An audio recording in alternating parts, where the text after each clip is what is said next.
날씨가 많이 차가워졌습니다. 그래서 새벽과 저녁만 되어도 이제는 두꺼운 겨울옷을 꺼내지 않으면 안 될 정도로 아주 날카롭고 매서운 바람들이 부는 날씨가 되었습니다. 그런데도 한낮에는 아주 따사로운 햇살들이 저희를 감싸는 것을 저희는 느낄 수 있습니다. 오늘도 아주 차가운 매서운 바람이 부는 이 계절 가운데도 따뜻한 말씀의 빛으로 비춰주시는 하나님의 은혜를 경험하시는 귀한 시간 되시기를 간절히 축복합니다. 오늘 말씀의 제목은 만심환희입니다. 혹시 이 사자성어의 뜻을 아시는 분이 계신가요? 저도 처음엔 몰랐습니다. 그런데 이 만심환희라고 하는 말의 뜻은 만족하여 한껏 기뻐하다, 기쁨으로 마음이 가득 차 있는 상태를 가리킵니다. 제가 한자를 잘 알아서 쓴 건 아니고요, 오늘 우리가 읽은 본문 가운데 지속적으로 반복되는 단어 때문에 제가 그 단어를 인터넷으로 검색하다 보니까 오늘 이 본문의 상태에 굉장히 잘 맞는 사자성어가 있어서 제가 빌려와 봤습니다.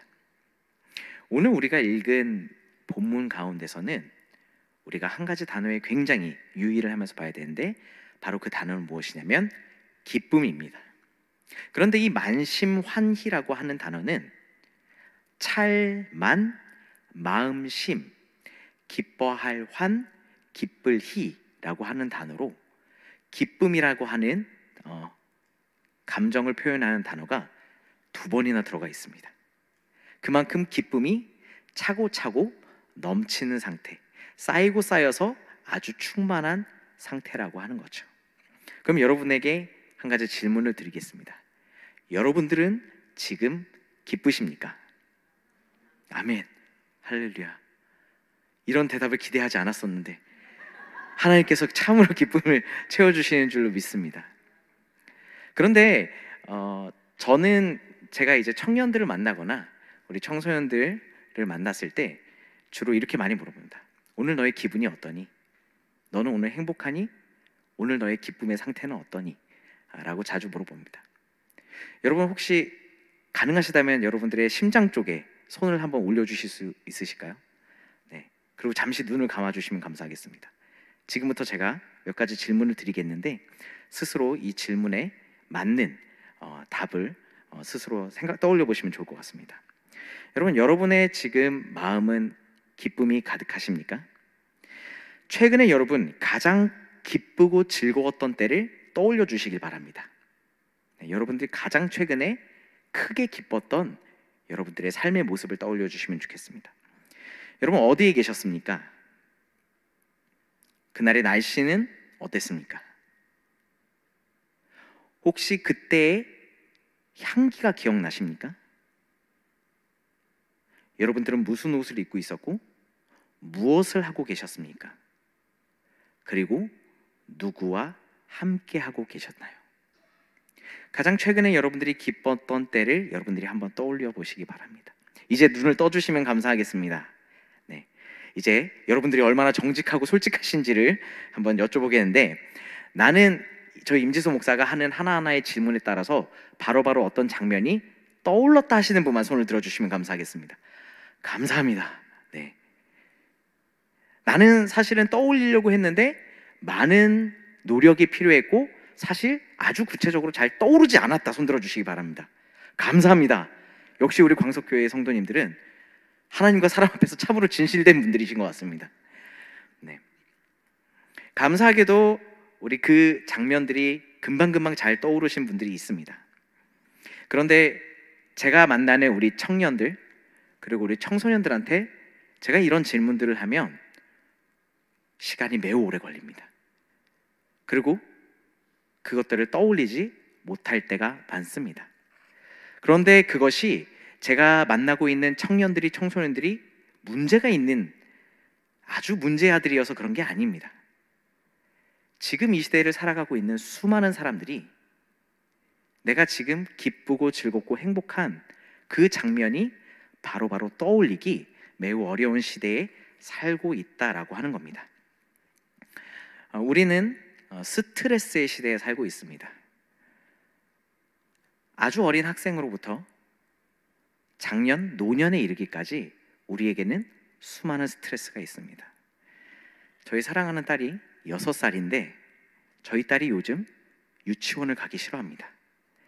친구들을 매우 좋아하는 친구라 유치원을 아주 기쁘게 다니던 친구인데 최근 들어서 유치원에 가기 싫다라고 얘기합니다. 그래서 제가 물어봤습니다. 도대체 왜 유치원에 가기 싫니? 오전 시간에 영어 공부를 해야 된다고 합니다. 6살짜리 아이가 영어 공부를 하고 있습니다. 물론 그 안에 우리 아이가 너무나도 즐거워하는 활동도 있고 친구들과 노는 시간도 있어서 사실 전체적으로는 너무너무 즐겁지만 오전에 내가 너무 힘들어하는 그 영어 알파벳 숫자 덧셈 뺄셈을 하기가 너무 괴로웠던 겁니다. 이렇게 아주 어린 아이들도 학업에 대한 스트레스, 관계에 대한 스트레스, 더 나아가서 나의 가정을 내가 꾸리고 지켜야 되는 스트레스, 내가 그리스도인으로서 나의 믿음을 지키고 살아가야 되는 이런 온갖 스트레스 가운데 우리가 살기 때문에 때로는 우리가 내 삶에 진짜 기쁘고 행복한가, 하나님 앞에서 감사한가를 느끼지 못할 때가 많이 있다라고 하는 겁니다. 하지만 그럼에도 불구하고 우리 그리스도인들은 항상 기뻐해야 됩니다. 왜냐하면 그것이 하나님께서 우리 가운데 허락하신 뜻이기 때문입니다. 데살로니가전서 5장 16절에서 18절에는 이렇게 이야기하고 있습니다. 항상 기뻐하라, 쉬지 말고 기도하라, 범사에 감사하라. 이것이 그리스도 예수 안에서 너희를 향하신 하나님의 뜻이니라. 그런데 우리는 항상 이 뜻을 지키며 살아가고 싶지만, 그래서 너무나도 기뻐하고 싶고 기도하고 싶고 감사하는 인생을 살고 싶은데 이 세상은 우리를 그렇게 내버려 두지 않는다라고 하는 겁니다. 작은 것에도 감격하는 그런 시절이 있었습니다. 내과에 가서 보이는 아주 예쁜 조약돌 하나를 줍기만 해도 미소가 절로 생기며 이거를 내 남자친구한테 갖다 줘야지, 이러던 시절들이 있으실 겁니다. 그리고 정말 아무것도 없는 그런 모래사장 가운데서도 모래성 하나 쌓으면서도 1시간, 2시간을 놀면서 즐거워하고 행복해하던 그런 시절들이 있으실 겁니다. 하지만 이 자리에 있는 저뿐만 아니라 여러분들뿐만 아니라 온 세상 가운데는 이러한 조그마한 인생의 행복과 기쁨을 잃어버리고 산 사람들이 많다라고 하는 겁니다. 왜 그렇습니까? 이 세상에 너무나도 우리 가운데 그것들을 잃어버리게 만드는 수많은 자극들이 있기 때문입니다. 자극에는 2가지 종류가 있습니다. 우리의 몸과 마음과 영혼에 좋은 자극이 있고 우리의 몸과 마음과 영혼에 나쁜 자극들이 있습니다. 그런데 우리가 어떤 자극을 계속적으로 받느냐에 따라서 우리의 마음의 근육들은 점점 강하지만 부드러워지거나 아니면 점점 딱딱하고 굳어져서 더 이상은 움직일 수 없는 상태가 되기도 한다라고 합니다. 그런데 이런 나쁜 자극을 계속적으로 받아가지고 딱딱하고 굳어져서 나의 몸이 잘 움직이지 않고 나의 감정이 잘 느끼지 못하는 상태를 감맹이라고 합니다. 감맹이라고 하는 단어는 우리의 감각을 잃어버렸다라고 하는 뜻입니다. 제가 오늘 감맹을 준비하면서 농구공을 준비했는데 여러분, 저 농구공이 어떻게 구성되어 있는 줄 아십니까? 그 안에는 아주 부드러운 고무공이 들어 있습니다. 그런데 이 고무공 겉에 아주 딱딱한 가죽을 씌워 놓습니다. 감맹이란 바로 이런 것입니다. 안에 있는 아주 말랑말랑한 부분이 더 이상 영향력을 발휘할 수 없을 만큼 아주 딱딱한 것으로 쌓여 있는 상태.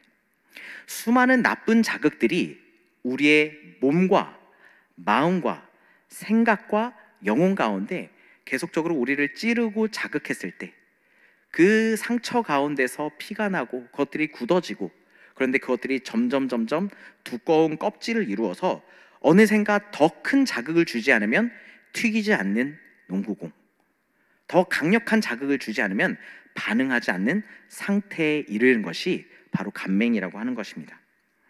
세상 사람들도 이런 감각의 껍질, 이 감맹의 상태를 벗어나기 위해서 무던히 애를 씁니다.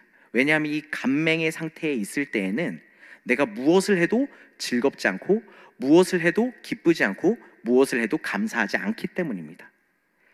예수님을 믿지 않는 사람들조차 이것이 나에게 좋은 상태가 아님을 알기 때문에 무던히 이 감맹의 상태, 이 딱딱한 껍질들을 깨부시기 위해서 굉장히 많이 노력합니다. 그럼 세상 사람들은 도대체 이런 감맹을 벗어나기 위해 어떤 노력을 할까요? 대표적으로 세상 사람들은 이 감맹을 탈출하기 위해서 명상을 합니다. 그동안 나에게 다가온 수많은 스트레스, 관계로 인해서 받았던 상처들, 이것들을 누군가가 들려주는 조용한 음악과 조용한 음성에 따라서 호흡을 하면서 들숨날숨에 집중하십시오. 이런 말에 따라서 자신의 마음에 있었던 상처들을 하나 둘 털어내려고 노력한다라고 하는 겁니다. 또 세상 사람들이 이런 감맹의 상태로 벗어나기 위해서 이것이 가장 좋은 방법이다라고 얘기하는 것은 여행입니다. 그동안 나를 지치게 했던 일상을 벗어나서 새로운 자극, 내가 한 번도 보지 못했고 듣지 못했고 경험하지 못하고 맛보지 못했던 것들을 새롭게 나에게 주입함으로써 새로운 자극으로 나를 깨워주는 여행이 이들의 몸과 마음의 감맹 상태를 탈출시켜주는 좋은 방안이라고 세상 사람들, 심리학자들, 상담가들은, 코치들은 이야기를 합니다. 그래서 세상 사람들은 이곳으로 여행을 참 많이 가는데요, 바로 산티아고 순례자의 길입니다. 저는 아직 한 번도 가보지 못했고 저도 언젠가는 한번 가보고 싶다라고 적어놓았던, 내 언젠가 죽기 전에 한번 가보리라라고 했던 산티아고 순례자의 길입니다. 왜 사람들이 이 산티아고 순례자의 길을 선호하느냐? 방금 전에 얘기했었던 나를 자신을 돌아보고 내 안에 있는 더러운 것들을 비워내는 명상과 이 여행을 함께 할 수 있는 여행이기 때문입니다. 죄송합니다. 제가 발음이 어려워서. 파리 생장 파리드포르에서 스페인에 있는 산티아고 데 콤포스텔라라고 하는 지역까지, 참 어려운 발음이었습니다. 장장 800km나 되는 굉장히 긴 거리를 사람들이 지금도 하루에 수백 명씩 찾아가서 걷는다라고 하는 겁니다. 조금 전에 그림에서 보았듯이 이 산티아고 순례자의 길은 별다른 게 없습니다. 그림에서 보았던 같은 넓은 평야와 초원이 800km 동안 계속 이어져 있습니다. 이렇게 사람들은 이 800km의 긴 길을 매일매일 수십 킬로씩 걸으면서, 그리고 그 길 가운데 자신의 인생을 돌아보면서 나의 인생을 내가 어떻게 살아야 할지를 깊이 생각한다고 합니다. 그리고 마침내 그 800km의 완주점에 도착해서는 한 가지의 세상 사람들이 누구나 이루어보고 싶었지만 이루지 못했던 귀한 경험과 성취를 이루고, 그 가운데 40여일의 긴 세월 동안 자신에 대해서 돌아보면서 또 다른 자신을 발견한다라고 얘기합니다. 그러면서 내 안에 있었던, 그전에 내가 가지고 있었던 연약하고 더러웠던 것들을 지우고 나는 이제 새로운 인간으로 태어났다라고 얘기합니다. 그런데 재미있는 것은 나는 이렇게 산티아고 순례자의 길을 걸어서 나는 완전히 새로운 사람으로 거듭났습니다 하고 돌아온 사람의 삶을 살펴보면 대부분이 그전의 일상과 변함없이 돌아간다라고 하는 것입니다. 왜냐하면 육체의, 감정의, 우리의 생각의 전환은 바로 유한하고 항상 한시적이기 때문입니다. 그렇다면 우리는 무엇을 바꿔야 하는 걸까요? 바로 우리는 더 본질적인, 하나님께서 우리 가운데 심어주신 그 영을 변화시켜야 된다라고 하는 겁니다. 그런데 안타깝게도 이러한 혼과 육에만 감맹이 있는 것이 아니라 우리의 영 가운데도 감맹이 있습니다. 바로 영적 감맹이죠. 내가 하나님 앞에서 죄를 지으면서도 그것이 죄인지 모르는 상태, 나의 몸이 이 자리에 와서 하나님 앞에 경배드리는 찬양을 부르는데도 기쁘지 않은 상태, 하나님의 말씀을 들어도 나의 마음과 삶을 변화시키지 못하는, 말씀이 들리지 않는 상태, 기도를 하고 있지만 이방인의 기도와 같이 중언부언하면서 내가 무엇을 구하는지 전혀 모르는 상태가 바로 영적 감맹의 상태라고 하는 겁니다. 이렇게 영적으로 무뎌져 있는 감맹의 상태에 있는 사람들은 더 이상 아버지 하나님과 깊은 관계를 맺어갈 수 없습니다. 그렇다면 어떻게 해야 우리는 이런 영적 감맹을 극복할 수 있을까요? 어떻게 하면 이 딱딱한 껍질, 우리를 둘러싸고 있는 이 딱딱한 껍데기를 깨부술 수 있을까요? 우리의 힘만으로 할 수 없다라고 하는 겁니다. 안에서는 아무리 이 가죽 껍질을 찢고 나가려고 해도 부술 수 없다라고 합니다. 오직 외부에서 강한 충격을 통해서 이걸 깨뜨려 주어야 한다라고 하는 겁니다. 고질적인 영적 감맹에 있던 죄의 껍질에 쌓여 있었던 이스라엘을 하나님께서 깨부셔 주신 것처럼 외부의 강한 충격이, 하나님의 도움이 있어야 한다라고 하는 겁니다. 하나님께서는 바벨론 포로를 통해서, 포로의 시절을 통해서 이스라엘 백성들의 이런 딱딱해진 죄의 껍질들을 깨부셔 주셨습니다.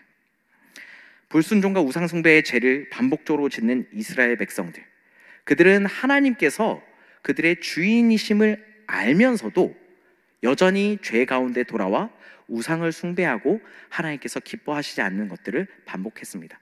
그러고는 마침내 하나님께서는 바벨론 제국을 통해서 그들을 멸망시키셨습니다. 그것이 우리가 잘 알고 있는 바벨론 포로의 이스라엘 역사입니다. 그들을 영원히 지켜줄 것처럼 보였던 굳건한 성벽들은 다 허물어져 버렸습니다.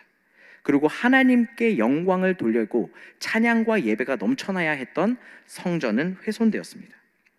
수많은 하나님의 백성들이 바벨론 이방 땅으로 포로로 끌려가게 되었습니다.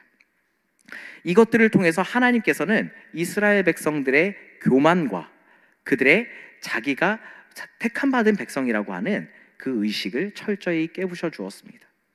하나님의 백성으로서의 온전한 정체성을 잃어버리고 자기 멋대로 살려고 하는 그들의 계획과 생각을 하나님께서는 철저히 부숴주시고 그들을 낮추셨다라고 하는 겁니다. 자신의 군사와 외교적 우군들, 애굽을 통해서 이 모든 것들을 극복하려고 했던 그들의 노력은 무용지물이 되었고, 하나님을 온전히 의지하지 않고는 살아갈 수 없는 아주 비천한 상태에 처해지게 되었습니다. 그렇다면 하나님께서는 이 이스라엘 백성들을 버리신 것입니까? 아닙니다. 오히려 하나님께서는 그들의 낮아진 상황 가운데 함께 하시고 그들의 예배 가운데, 그들의 마음 가운데 함께 하셨다라고 하는 겁니다. 오히려 가장 가까이에서 그들과 함께 하시며 그들의 아픔을 더 아파하셨고 그들의 고난 가운데서 부르짖는 음성을 더 깊이 들으셨습니다. 그렇기 때문에 하나님께서는 이방 땅 가운데서 포로가 되어서 고난받고 죽음의 위협 가운데 있는 이스라엘 백성들을 지키시고 돌보셨습니다. 때로는 그들이 사자굴 가운데 던져졌고, 때로는 이방 정치인들의 외교적 술수에 의해서 온 민족 백성들이 학살당할 위험에 있었지만, 그럼에도 그 순간에 하나님께서는 이스라엘 백성과 함께 하시고 그들의 영적 감수성을 더욱 깨워주시며 그들을 지켜주셨다라고 하는 겁니다. 이러한 고난과 시험을 겪었기 때문에 비로소 딱딱한 죄의 껍질을 가지고 있던 이스라엘 백성들은 그 껍질을 하나하나 벗겨내고 그 안에 있는 부드러운, 하나님께서 원래 지으셨던 본연의 정체성과 모습을 드러낼 수 있었습니다. 그러자 하나님께서는 상황을 바꿔주셨습니다. 그들을 침공했던 이방의 나라, 그 열강의 왕을 통해서 하나님께서는 그 이방인 왕의 마음과 생각을 바꿔주시고 오히려 하나님의 나라, 하나님의 의를 위해 사용하여 주셨습니다. 그래야 이스라엘 백성들이 다시금 하나님을 예배하는 성전에 복귀하고 그 성전을 다시 수복하고 성벽들을 지을 수 있는 놀라운 역사를 일으켜 주셨습니다. 이런 역사를 경험했고 봤던 오늘 시편의 저자는 오늘 이렇게 고백하고 있는 겁니다. 시편 126편 1절부터 3절의 말씀을 우리 함께 읽도록 하겠습니다. 시작. 여호와께서 시온의 포로를 돌려보내실 때에 우리는 꿈꾸는 것 같았도다. 그때 우리 입에는 웃음이 가득하고 우리 혀에는 찬양이 찼었도다. 그때 문 나라 가운데에서 말하기를 여호와께서 그들을 위하여 큰 일을 행하셨다 하였도다. 여호와께서 우리를 위하여 큰 일을 행하셨으니 우리는 기쁘도다. 아멘. 이렇게 절대로 일어날 수 없을 것 같았던 그 놀라운 일이 하나님께서 함께 하셨기 때문에, 그들의 리더가 뛰어났기 때문에, 다니엘이 뛰어났기 때문에, 수룹바벨이 뛰어났기 때문에, 에스라와 느헤미야가 아주 능력이 출중한 사람이었기 때문에 된 것이 아니라 살아계신 하나님께서 그들과 함께 하시며 그들 가운데 지혜를 주시고 그들 가운데 살아계신 하나님의 말씀을 주시고 권능을 주시고 상황과 환경을 주관하여 주셨기 때문에 이 놀라운 기적이 일어났고, 그 일 가운데, 이들 가운데 기쁨이 넘치는, 하나님의 그 큰 일을 보고 기쁨이 차고 넘치는 상황 가운데 하나님께서 만들어 주셨다라고 하는 겁니다. 결코 되돌아올 수 없을 것 같은 완전히 깨어졌던 예루살렘 가운데 돌아오는 이스라엘 백성들의 마음이 어땠겠습니까? 아마 우리가 아까 손을 가슴에 대고 가장 기뻤던 순간을 상상했던 순간이 비견되지 못할 만큼 너무나도 행복하고 기뻤을 것입니다. 그렇기 때문에 오늘 시편의 저자는 이 시편을 시작하는 1절부터 3절까지의 아주 감격으로 넘치는 강력한 표현들을 쓰고 있습니다. 우리는 꿈꾸는 것 같았도다. 마치 내가 이 현실 세계에 있는 것이 아니라 하나님의 세계 3층 천에 이르는 그 놀라운 몽환적인 경험을 하듯이 이들 가운데는 기쁨이 충만하였습니다. 이것이 꿈인지 생시인지 구별이 안 될 만큼 그들의 가운데에는 사람이 줄 수 없는, 세상이 줄 수 없는 기쁨이 넘쳤다라고 하는 것입니다. 무엇이 그들을 그렇게 감격에 빠지고 기쁘게 하였습니까? 여호와께서 일하시는 큰 일들을 그들이 보고 듣고 경험하였기 때문입니다. 그리고 지금 그들 자신과 그들 민족 앞에 있는 또 다른 어려운 상황과 시험 가운데 일하실 하나님을 기대하기 때문에 오늘 시편의 저자는 기쁘고 기쁘다, 그가 만심환희 가운데 있다라고 고백하는 것입니다. 이렇게 그가 경험했던 과거의 하나님의 놀라운 일들이 이제는 이 저자 가운데 새로운 일을 행하실 주님의 일들로 기대가 되는 상황입니다. 우리 시편 126편 4절에서 6절까지의 말씀을 함께 읽겠습니다. 여호와여, 우리의 포로를 남방 시내들 같이 돌려보내소서. 눈물을 흘리며 씨를 뿌리는 자는 기쁨으로 거두리로다. 울며 씨를 뿌리러 나가는 자는 반드시 기쁨으로 그 곡식단을 가지고 돌아오리로다. 오늘 이 시편 저자가 현재 어떤 상황 가운데 어떤 어려움을 당했는지는 알 수 없습니다. 하지만 4절 가운데 재미있는 표현이 있는데, 여호와여, 우리의 포로를 남방 시내들 가운데 시내들 같이 돌려보내소서. 1절 가운데서는 시온의 포로들이라고 표현했던 것을 오늘 저자는 4절에서 우리의 포로라고 표현하고 있습니다. 과거의 바벨론 포로기 가운데 예루살렘의 백성이었지만 포로가 되었던 그 백성들을 다시 돌려보내신 하나님의 그 큰일로 말미암아 기뻐했던 것처럼 오늘 4절에서 저자는 주님, 아직 하나님께서 그렇게 시온의 포로들을 해방하셨지만 아직 남아있는 우리의 포로들을 이제 돌아오게 하여 주시옵소서라고 고백하고 있는 겁니다. 아직 이 저자, 시인의 앞에는 아직 해결해야 될 문제가 있다라고 하는 겁니다. 그런데 그 문제를 해결할 때 남방 시내와 같이, 그 포로들을 남방 시내와 같이 돌아오게 해달라고 이야기하고 있습니다. 여기서 얘기하고 있는 남방 시내는 이스라엘 남부 사막 지역인 네게브 사막을 이야기하고 있다라고 합니다. 이 네게브 사막은 연 평균 30도를 웃도는 매우 더운 지역이고 최고 기온이 46도에 육박한다라고 합니다. 그리고 그 건기 시기에는 정말로 물이 한 방울도 내리지 않아서 정말 생명이 있을 수 없는 그런 아주 메마른 곳입니다. 그런데 이런 메마른 네게브 사막 가운데 건기가 지나고 우기가 찾아오면 놀랍게도 수많은 비들이 내리게 되고 그 비들이 모여서 하나의 시내 줄기를 이룬다고 합니다. 그 시내가 지나가는 곳에는 생명이 있습니다. 이렇게 하나님께서 빗물 가운데 놀라운 강줄기를 내시고 물이 흐르게 하듯이 오늘 우리 앞에 있는 문제 가운데도 하나님 수많은 백성들이 돌아오는 놀라운 역사를, 아름다운 빗줄기의 역사를 이루어 달라고 오늘 시인은 고백하고 있는 겁니다. 하나님께서는 이렇게 우리 가운데 놀라운 일을 행해 주셨습니다. 그리고 우리는 이제 그 놀라운 일들을 경험했던 하나님의 백성으로서 하나님의 그 은혜에 응답하는 삶을 살아야 합니다. 오늘 시의 저자는 그래서 5절과 6절을 통해서 내가 이제 내 앞에 있는 시험과 이 문제들 가운데서 하나님이 주시는 그 놀라운 은혜에 응답하여 하나님 나아가겠습니다라고 결단합니다. 우리 다시 한번 5절과 6절의 말씀을 함께 읽도록 하겠습니다. 눈물을 흘리며 씨를 뿌리는 자는 기쁨으로 단을 거두리로다. 울며 씨를 뿌리러 나가는 자는 반드시 기쁨으로 그 곡식단을 가지고 돌아오리로다. 우리가 이렇게 하나님의 놀라운 은혜를 경험했기 때문에, 그리고 하나님께서 이 놀라운 은혜를 통해서 지금 우리 앞에 있는 문제도 해결해 주실 것이기 때문에 우리는 그 응답으로 무엇을 해야 됩니까? 눈물로 씨를 뿌려야 한다라고 하는 것입니다. 우리가 흘려야 되는 눈물의 씨는 무엇입니까? 우리가 뿌려야 되는 눈물의 씨는 무엇입니까? 바로 복음의 씨입니다. 그리고 눈물의 기도라고 하는 것입니다. 우리 광석교회는 11월 20일 추수감사주일 예배 때 아주 특별한 예배를 기획하고 있습니다. 바로 행복전도 축제로서 그동안 우리가 기도하면서 작정하였던 우리 태신자들, VIP들을 우리는 기도로 초청하고 그들이 예수 그리스도를 인격적으로 만나길 기도하고 있습니다. 또한 코로나가 장기화되면서 온라인으로 또는 예배를 드리지 못하고 있는 모든 성도들이 이제는 다시금 회복된 예배의 자리로 나와서 함께 예배드리는 전교인 총동원 주의를 우리가 놓고 기도하고 있습니다.